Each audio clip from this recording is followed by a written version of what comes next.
مولانا رحمۃ اللہ علیہ نے بات یہی سمجھائی ہے کہ انبیاء علیہ السلام جو دین لے کر آتے ہیں اس میں کتاب ہوتی ہے، قانون، وہ ظاہری شکل ہوتی ہے کہ اس طرح یہ کام کرنا،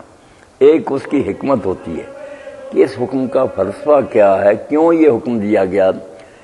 اس کی مسرت اور بہتری کے ساتھ سمجھائی جاتی ہے۔ جب تک یہ دونوں چیزیں رہتی ہیں لوگ قانون کو بھی پڑھتے ہیں، سمجھتے ہیں،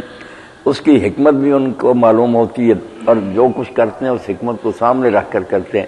جیسے نماز جو ہے نا، اس کا ایک ظاہری ڈھانچہ کہ کھڑے ہو، رکوع کرو، سجدے کرو، یہ تو کتاب ہے، مگر اس کی جو ہے نا حکمت وہ بتائی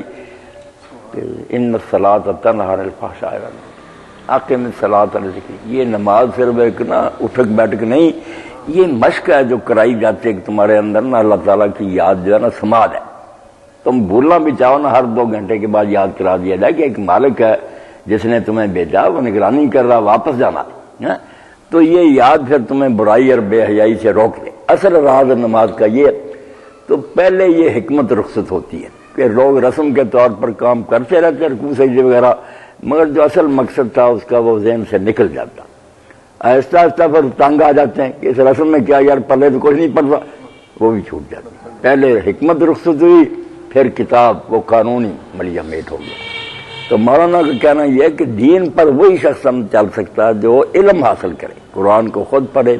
سمجھے، حدیث پاک کو پڑھے، اس کو پوری بصیرت، روشنی اور نور حاصل ہو کہ دین جو ہے نا اس لیے آیا۔ پھر وہ شوق سے کام کرے گا، اس کو خود پتہ ہوگا کہ جیسے غذا کھاتے ہیں کہ جسم میں جو کمی آ جاتی ہے اس کو پورا کرے، اسی طرح اللہ کا ذکر ہے، نہ میں کروں گا تو میری تو روحانی تباہی ہو جائے گی۔ پھر کہنے کی ضرورت نہیں پڑتی، وہ لپکتا اس کی طرف۔ اور جب حکمت نہ معلوم ہو، کہتا ہے یار یہ باپ دادے سے رسم آ رہی ہے، پلے کچھ نہیں، رسم اذان تو رہ گئی، روح بلالی، پھر یہ نوبت آ جاتی ہے، پھر آہستہ آہستہ رسم بھی ختم ہو جاتی۔ حکمت جو ہے نا اس کا سمجھنا کہ دین نے جو احکام دیے یہ صرف خالی خولی حکم نہیں، نہ ہم پر کوئی زبردستی مسلط کیے، ان میں سے ہر شے کی ایک روح ہے، وہ لذت محسوس ہو جائے نا تو آدمی پھر کہتا ہے یار یہ دین نہیں مجھ پر کوئی چپیک رہا، یہ تو میری اپنی ضرورت ہے، اس کے بغیر تو میں جی نہیں سکتا۔ حکمت نہ ہو تو آدمی کبھی کتاب پر بھی عمل کر رہا ہوتا مگر وہ سارے دین کو برباد کر رہا ہوتا۔ مولانا مودودی رحمۃ اللہ علیہ نے ایک واقعہ لکھا کہ تاتاریوں نے جب حملہ کیا، مسلمانوں کو قتل کرتے تھے، شرابیں پیچھے ایک جگہ وہ اکٹھے بیٹھے شراب پی رہے تھے، تو ایک آدمی نے کہا، امام صاحب کے ساتھی نے کہا نہیں انہیں منکر کرنا چاہیے، انہیں روکنا چاہیے کہ برا کام کر دیں۔ تھوڑا کلمہ پڑھ لیا تھا ان تاتاریوں۔ امام نے کہا اگر اور ملتی ہے تو لا کر انہیں دو۔ اب یہ کتاب کے خلاف بات ہے، کتاب تو کہتی ہے کہ شراب حرام ہے، حکمت کہتی ہے کہ ان کو پلاؤ۔ امام صاحب نے کہا جب یہ ہوش میں ہوتے ہیں تو مسلمانوں کو قتل کرتے، یہ بے ہوش رہیں گے تو مسلمان تو قتل ہونے سے بچے رہیں گے۔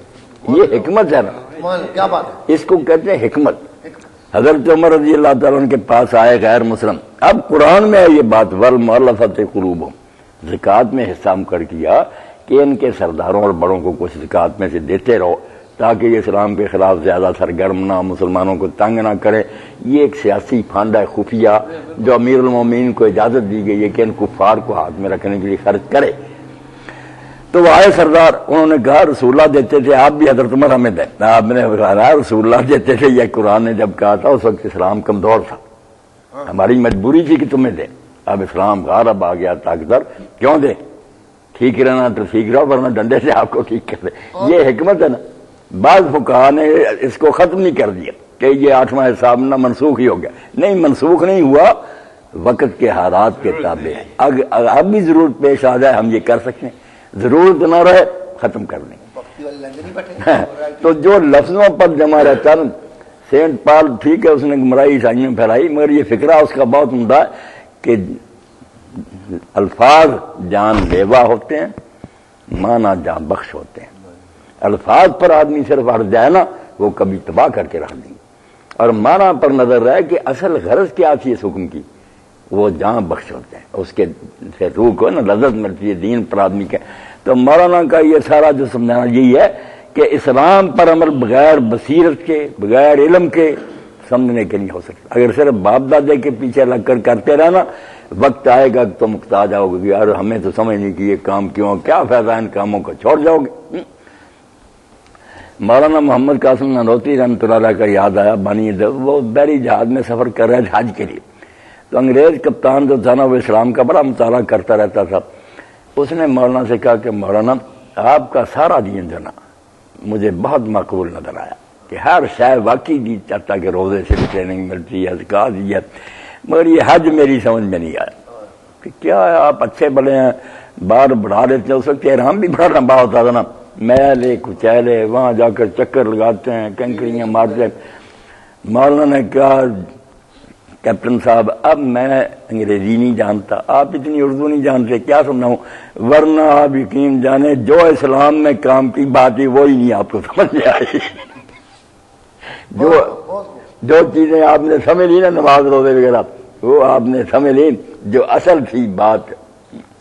کہ بندہ جو ہے نا اس کی ہیں دو حیثیتیں، ایک یہ غلام ہے اللہ تعالیٰ کا، غلام کا کام ہوتا ہے اس کے سامنے سر جھکائے، ادب کرے، تعظیم کرے، حکم مانے، یہ غلامی ہوتی ہے۔ ایک درجہ محبت کا ہے کہ اللہ تعالیٰ صرف حاکم نہیں ہے ہمارا، اس کے جو اچھے اوصاف ہیں نعمتیں، اس سے محبت انسان کے دل میں پیدا ہوتی ہے، محبت جنون چاہتی ہے۔ غلامی اور بندگی جو ہے نا وہ قانون ہے، ادھر جو ہوتا نا پھر عشق وہ تو دیوانہ ہوتا، وہ تو محبوب کا گھر جو ہے اس کی ایک ایک دیوار سے چمٹتا ہے، اس کے دروازے کی طرف دیکھتا ہے، کبھی پہاڑ پر چڑھتا نظر دوڑاتا کہ میرا محبوب ادھر تو نہیں ہے۔ انہوں نے تھوڑی سی بات سمجھائی نا تو کہنے لگا کپتان کہ مولانا واقعی بات یہ ہے کہ جو محبت کا مقام ہے وہ تو والذین آمنوا اشد حبا للہ، اس میں کہاں خبر ہوتی ہے کہ بال بڑھ گئے اور خوشبوئیں نہیں، وہ تو مجنون ہو جاتا۔ تو اصل بات یہ ہے کہ دین کا جو فلسفہ ہے، حکمت روح، مولانا اس کی طرف توجہ دلا رہے ہیں کہ کتاب جب پڑھو نا قانون کہ اسلام نے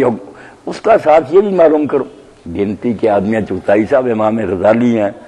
عز الدین بن عبد السلام ہیں، اور یہ شاہ ولی اللہ رحمۃ اللہ علیہ جیسے،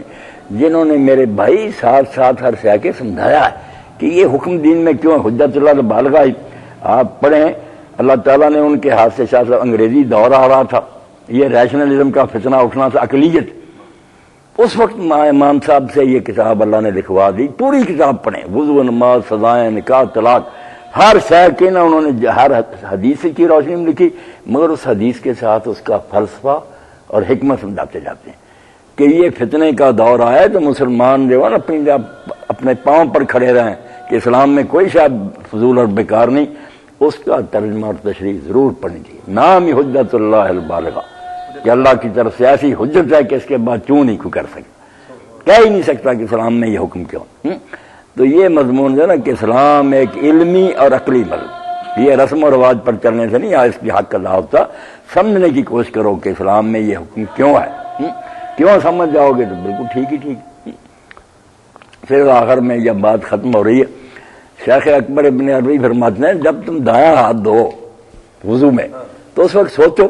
کہ نامہ اعمال دائیں ہاتھ میں بھی ملیں گے، اس میں یہی تمنا کرو کہ اللہ اس میں میرے دائیں ہاتھ میں دیں،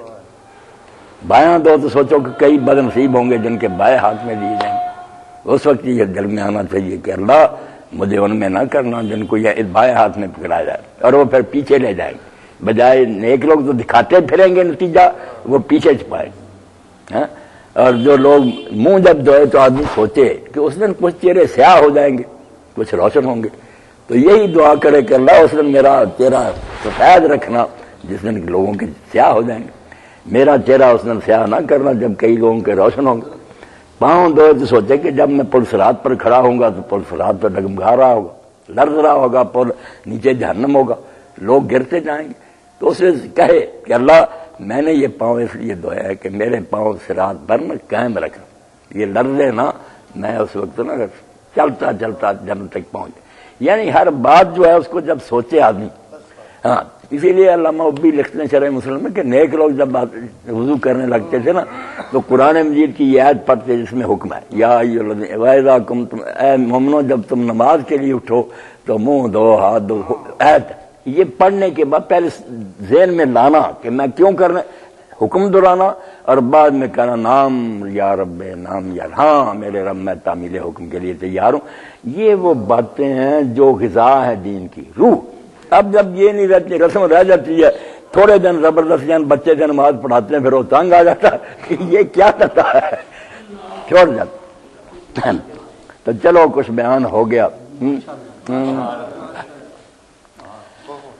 اب ایسے آپ نے اندازہ ہی لگا لیا کہ سب کچھ کرتے وقت میدان حشر کو یاد کرے کیا بنے گا؟ کتنے ہوں گے بیچارے جو جل رہے ہوں گے، سایہ ہی نہیں ہوگا، آدمی سر پر ہاتھ پھیرتا ہے کہ اس دن اپنے سایہ ذل رحمت میں مجھے ڈھانپ لینا اور میرے سر پر اپنا ہاتھ رکھ دینا، عرش کے نیچے اللہ 7 گروہوں کو سایہ دے گا۔ یہی کہتا کہ میں بھی ان خوش نصیبوں میں سے۔